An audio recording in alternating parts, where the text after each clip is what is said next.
মেয়েরা কি nail polish ব্যবহার করতে পারবে? এই কোশ্চেনটার উত্তর অবশ্যই হুজুরের কাছে শুনে নিন।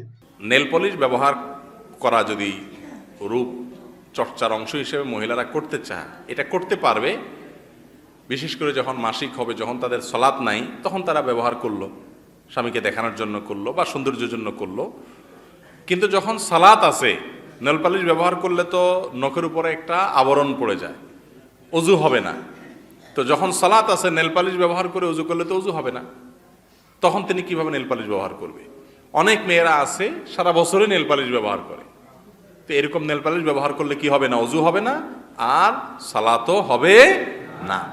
হ্যাঁ, যখন আপনার সালাত নাই, মাসিক আছে, অথবা বাচ্চা হয়েছে, বাচ্চার প্রসব পরবর্তী ব্লিডিং হচ্ছে, যখন শরীয়তে আপনার সালাতের বিধান রাখে না, তখন আপনি নেল পালিশ ব্যবহার করেন, ঠিক আছে।